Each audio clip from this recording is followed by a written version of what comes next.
ઈષ્ટદેવ ભગવાન શ્રી હરિ તેમજ દેવાધિદેવ મહાદેવ દાદા, એમના ચરણોમાં આપણે પ્રણામ કરી વંદન કરી આજે આપણે બીજું જ્યોતિર્લિંગ મલ્લિકાર્જુન એમના ઉપર આજે આપણે ચર્ચા વિચારણા અને મહિમા ગાવાના છીએ. પરમાત્મા શ્રી કૃષ્ણ સનાતન ધર્મની મૂર્તિ છે. સનાતન ધર્મના બે અંગ છે, પ્રવૃત્તિ અને નિવૃત્તિ. પ્રત્યેકના જીવનમાં પ્રવૃત્તિ જરૂરી છે અને નિવૃત્તિ પણ જરૂરી છે. જગતને શિવ નિવૃત્તિ ધર્મ સમજાવે છે અને પ્રવૃત્તિ ધર્મ શ્રી કૃષ્ણ ભગવાન સમજાવે છે. જીવનમાં પૈસાની જરૂર છે અને પૈસાની પ્રાપ્તિ માટે મનુષ્ય પ્રવૃત્તિ કરવી પડે છે. પ્રવૃત્તિ છોડવાની જરૂર નથી. પ્રવૃત્તિ કરો. કોઈનું ફક્ત લેવાની ઈચ્છા ન રાખો.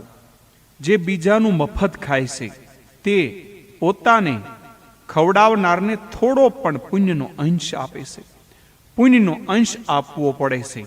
પૈસા માટે પાપ છોડીને પ્રવૃત્તિ કરો. પૈસા મળવા તે તો ભાગ્યાધીન છે. ગમે તેટલું પાપ કરો, બહુ મહેનત કરો, પણ ભાગ્યમાં 5 રૂપિયા મળવાના હશે તો 5.25 રૂપિયા નહીં મળે. સંપત્તિ સુખ પૂર્વજન્મના કર્મના પ્રમાણે ફળ પ્રાપ્ત થાય છે. પ્રારબ્ધ અનુસાર સુખ સંપત્તિ નક્કી થાય છે. પછી જીવનો જન્મ થાય છે. પાપ કરવાથી પૈસા વધારે મળશે નહીં. તમને જે લાભ થયો તે જૂઠું બોલવાથી નહીં, તમને લાભ થવાનો હતો તેથી થયો છે. 24 કલાકનો દિવસ છે, તેમાં 7 કે 8 કલાક પૈસા માટે પ્રવૃત્તિ કરો. પૈસાની જરૂર છે પણ તે સાધન છે, સાધ્ય નથી. પૈસાથી સુખ મળે છે પરંતુ દુઃખની સમાપ્તિ થતી નથી. દુઃખની સમાપ્તિ પરમાત્મા દર્શનથી થાય છે. પૈસાનું ચિંતન કરવાથી, કામ સુખનું સ્મરણ કરવાથી દુઃખ જાય છે. શાસ્ત્રમાં લખ્યું છે કે 5-6 કલાકની નિંદ્રાની જરૂર છે. નિંદ્રામાં થાક ઉતરે છે, નવી શક્તિ આવે છે. આહાર નિંદ્રા વધારો તેમ વધે અને વિવેકથી ઘટાડી શકાય છે. 8 કલાક પૈસા માટે પ્રવૃત્તિ કરો. 5 કલાક શરીરના વ્યવહાર માટે રાખો. 5 કલાકનો સમય પરમાત્મા માટે રાખો અને 5 કલાકનો સમય જે ભગવાન માટે રાખે છે તે જ પરમ વૈષ્ણવ છે. જે પરમાત્માને માને છે તે પરમાત્માની પૂજા કર્યા વગર રહી શકતા નથી. પરમાત્મા સંપત્તિ નહીં, સમય માગે છે. ભક્તિમાં પૈસો ગૌણ છે. પૈસાથી પ્રભુ મળતા હોય તો શ્રીમંત 1,00,000, 2,00,000 રૂપિયામાં પ્રભુને ખરીદી લે. ભગવાન તો લક્ષ્મીપતિ છે. લક્ષ્મી તો પ્રભુ પાસે છે. તે તમારી પાસે સમય માગે છે. 4-5 કલાક નિવૃત્તિ લો. ઉકરડામાં અત્તરની વાસ આવતી નથી. ભજનાનંદ બ્રહ્માનંદ પ્રવૃત્તિમાં ફસાયેલો નથી. સંસારનો સંબંધ મનથી છોડો. પ્રવૃત્તિ છોડશો નહીં. સાધારણ માનવ પ્રવૃત્તિ છોડે તે સારું નથી. જે પ્રવૃત્તિ છોડે તે આખો દિવસ ભક્તિ કરી શકતા નથી. ભક્તિ રસ અતિ મધુર છે. અતિ મધુરનું સેવન સર્વકાળ ન થાય. જો પ્રવૃત્તિ નહીં કરતા હોવ તો મનથી પાપ થશે. સારા ખરાબની પંચાયત કરશો. આખો દિવસ માનવ ભક્તિ કરી શકતો નથી. પરિણામે એનું સંસારનું ચિંતન થશે. જ્યારે ભક્તિ કરો ત્યારે જગતનો વિચાર કરશો નહીં. સંસારનો સંબંધ છોડી ભક્તિ કરવા બેસો. બ્રહ્મ સંબંધ કરવો એ પ્રભુ સાથે સંબંધ જોડવો છે તો સંસારનો સંબંધ છોડવો પડશે.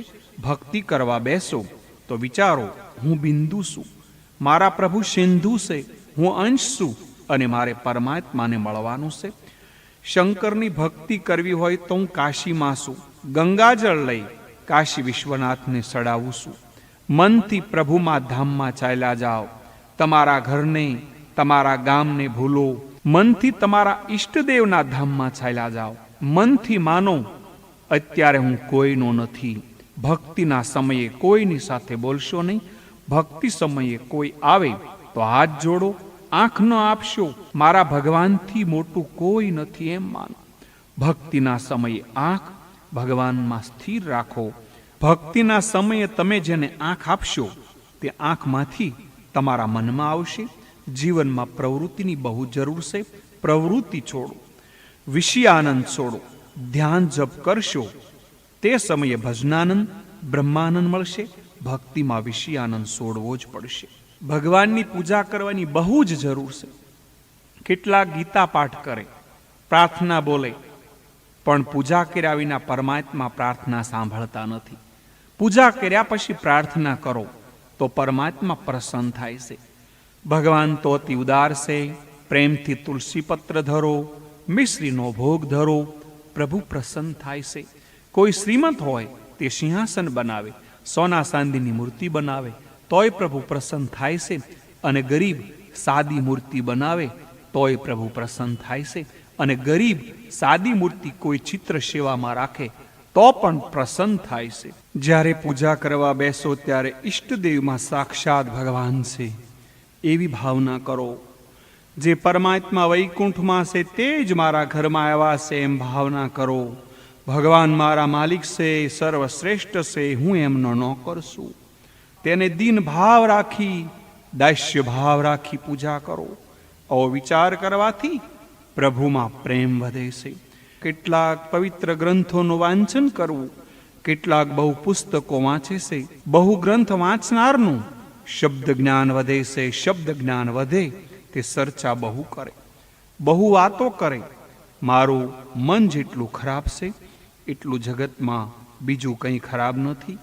સાધારણ વ્યક્તિને લખેલા ગ્રંથમાં એની બુદ્ધિમાં દોષ પ્રતિબિંબ થાય છે. માનવને ઘણાય ભાગે પોતાના દોષ ગુણ જેવા લાગે છે. માનવને પોતાની નહીં બીજાની ભૂલ દેખાય છે. વ્યાસ, તુલસીદાસ, તુકારામ, ગંગા સતી, મીરાબાઈ ભગવાનના પ્રત્યક્ષ દર્શન થયેલા. આવા મહાપુરુષોને ગ્રંથોનું વાંચન કરો. તેમના એક એક શબ્દમાં પ્રભુનો સંવાદ છે. 3 કલાક શાંતિથી જપ કરો. જે આ રીતે નિયમથી પાઠ પૂજા કરશે, જપ સદગ્રંથનું વાંચન કરે, ભગવાનને આવાની દયા આવી જાય છે. પ્રવૃત્તિ પણ પરમાત્મા માટે કરો. જગતના મહાપુરુષોએ શંકરની ભક્તિ કરી છે. શિવ કૃપાથી તેમને દિવ્ય શક્તિ મળે છે. દક્ષિણ ભારતમાં આંધ્રમાં શૈલમ પર્વત છે, ત્યાં શંકર ભગવાન બિરાજે છે. અર્જુન માટે ભગવાન શંકર શૈલ પર્વત ઉપર પ્રગટ થયા છે. કૌરવોએ કપટ કર્યું છે, પાંડવો જુગારમાં હાર્યા. પાંડવોનો વનવાસ છે. રાજમહેલમાં રહેનાર પાંડવો વનમાં રહે છે. ભીમ, અર્જુન દુઃખી છે. વ્યાસ નારાયણ પાંડવોને મળવા માટે આવ્યા છે. પાંડવો વ્યાસ નારાયણની પૂજા વંદના કરે છે. ધર્મરાજા રડવા લાગ્યા, હું જુગાર રમવા ગયો, દુઃખનું કારણ હું શું? વ્યાસજી આશ્વાસન આપે છે, દુઃખ તો બધાને જીવનમાં આવે છે. સંસારમાં જે આવે છે તેને દુઃખના પ્રસંગો આવવાના. દુઃખ પાપ બાળવા, માનવને સાવધાન કરવા માટે આવે છે. શ્રીરામ, શ્રી કૃષ્ણ, દેવોના દેવ, તેમને પણ દુઃખના પ્રસંગો આવ્યા છે. વ્યાસજીએ રામકથા, નળકથા પાંડવોને આશ્વાસન આપવા સમજાવી છે. નળ રાજાએ પણ બહુ દુઃખ સહન કર્યું છે. વ્યાસજી ઉપદેશ આપે છે કે રાજમહેલમાં તમને સાત્વિક આનંદ મળશે નહીં. ત્યાં તો રાજસી સુખ મળત. આનંદ મેળવવા પ્રભુએ આ વનવાસ તમને આપ્યો છે. પાંડવોએ બહુ પાપ કર્યું નથી, છતાં દુઃખના પ્રસંગો જીવનમાં અનેક આવ્યા છે. ઉદ્વેગ થાય ત્યારે મનને સમજાવજો. આ બધી ભગવાનની મંગલ લીલા છે. ઉદ્વેગ દુઃખના પ્રસંગો આવે તેને ભગવાનની લીલા, ભગવાનની કૃપા સમજો. આ પ્રસંગે પ્રભુ સમરાય, પ્રભુ સદા સાથે રહે. વ્યાસજી કહે છે, તમારા પર પ્રભુ કૃપા છે, તમને ભગવાને આ ભક્તિની તક આપી છે. જે ભક્તિની તક ગુમાવે તેનું તકદીર ટૂંકું. શાંતિથી ભક્તિ કરે તો દેવી શક્તિ મળે છે. કૌરવો સાથે યુદ્ધ કરવું છે તો તપ કરો. અર્જુન, આ ભક્તિ કરવાનો સમય છે. અર્જુન જીવ છે. યુધિષ્ઠિર ધર્મ છે. ભીમ એ બળ છે. નકુલ બુદ્ધિ છે. સહદેવ એ જ્ઞાન છે. અર્જુનમાં ઉપરના 4 તત્વો છે. અર્જુન ગુડાકેશ છે. શ્રી કૃષ્ણ ઋષિકેશ છે. અર્જુન નર છે અને શ્રી કૃષ્ણ નારાયણ છે. પાંડવોમાં અર્જુન શ્રેષ્ઠ છે. ભક્તિની તપની વનમાં તક છે, તેથી અર્જુન તપ કરે છે. વ્યાસજી કહેશે, હું કોઈને ત્યાં જતો નથી, પરંતુ તમે તપ કરો છો, ભક્તિ કરો છો, તેનાથી શક્તિ આવશે એમ સાવધાન કરવા માટે હું આવ્યો છું. જ્ઞાન, બુદ્ધિ, બળ, ધર્મ આ બધું પ્રભુ કૃપાથી આવે છે. વ્યાસજીએ અર્જુનને તપ કરવાની આજ્ઞા કરી છે. ઋષિની દીક્ષા લઈ અર્જુન શૈલ પર્વત ઉપર તપ કરે છે. સ્વાતિ નક્ષત્રમાં મેઘરાજા સીપમાં પડે તો મોતી ઉત્પન્ન થાય, એમ સદગુરુ દ્વારા મંત્ર મળે તો સફળ થવાય. અર્જુનને ષડક્ષર શિવ મંત્ર જપવા માટે આપ્યો છે. સદગુરુ સત્શિષ્યને બ્રહ્મ સંબંધ કરાવે છે. સદગુરુ દ્વારા જ પરમ પ્રાપ્તિ, પરમાત્માની પ્રાપ્તિ થાય છે. સદગુરુ દીક્ષા આપે છે ત્યારે માનવ દેવ જેવો બને છે. માનવ દેહ અને મન દિવ્ય બને અને દીક્ષાથી પાપ દૂર થાય છે, નિષ્પાપ થવાય છે. જે દેવ જેવો છે તેની દેવ પૂજા લે છે. જેની જીભ અતિ શુદ્ધ એનું મન શુદ્ધ થાય છે. તપમાં જીભના સંયમની જરૂર છે. અર્જુન ઉપાસના કરે છે. એકવાર કેવલ ફલાહાર લેશે. અર્જુન શિવની ત્રિકાલ પૂજા કરે છે. ષડાક્ષર શિવ મંત્રનો જપ કરે છે. તપ કરતા અર્જુનને ઘણાય દિવસ થયા. અર્જુનને તપ કરતો જોઈ પાર્વતીજીને દયા આવી ગઈ. પાર્વતીએ શિવને કહ્યું, અર્જુનને તપ કરતા ઘણાય દિવસ થયા છે, તમે તો આશુતોષ છો, થોડી ભક્તિ કરનારને વરદાન આપો છો, તો અર્જુનને કેમ દર્શન આપતા નથી? શિવજીએ કહ્યું, જે સંસાર ભોગવવાની ઈચ્છાથી તપ કરે તેને તો દર્શન આપું છું, પરંતુ અર્જુન તો વૈભવ નહીં, મારી શક્તિ માગે છે. શક્તિ લેનાર લાયક હોવો જોઈએ. શિવમાં સંહાર ભક્તિ છે. અર્જુનને કૌરવો સાથે યુદ્ધ કરવું છે, તેને શક્તિની જરૂર છે, શક્તિ જોઈએ છે. કોઈ શક્તિ મળ્યા પછી તેનો દુરુપયોગ કરે તો તે દુઃખી થાય છે, દેશ દુઃખી થાય છે. દુષ્ટને દંડ દેવા, અન્યાયનો પ્રતિકાર કરવા શક્તિનો ઉપયોગ કરવો જોઈએ. અર્જુન મારી શક્તિ માગે છે, તેથી વિલંબ કરું છું. શક્તિ લાયકને જપાય, શક્તિ રક્ષણ કરનારને દુરુપયોગ કરે તો તે વિનાશ થાય છે. શક્તિ જગતને સુખી કરવા માટે છે. કેટલાક અજ્ઞાનથી દુઃખી છે, કેટલાક અન્યાયથી દુઃખી છે, કેટલાક ઘરમાં અભાવ તેથી દુઃખી છે, કેટલાક સેવા ન મળવાથી દુઃખી છે. બ્રાહ્મણને ભગવાને જ્ઞાન શક્તિ આપી છે, તે શિક્ષા આપવાનું કાર્ય કરે છે. ક્ષત્રિયને શૌર્ય શક્તિ આપી છે, તે રક્ષણનું કાર્ય કરે છે. અને વૈશ્યને પોષણ શક્તિ આપી છે, તે પોષક છે, લોકોનું પોષણ કરે. અને શૂદ્રને સેવા શક્તિ આપી છે, તે સેવક બની સેવા બજાવે.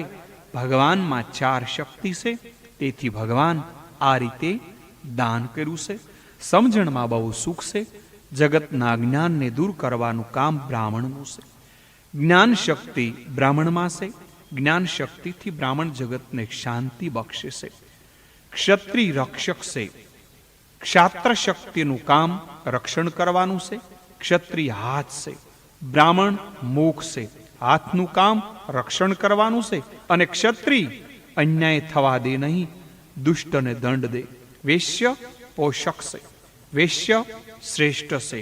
અર્થોપાર્જન કરી વૈશ્ય પોષણ કરે છે. શ્રેષ્ઠ શબ્દમાંથી જ શેઠ શબ્દ આવ્યો છે.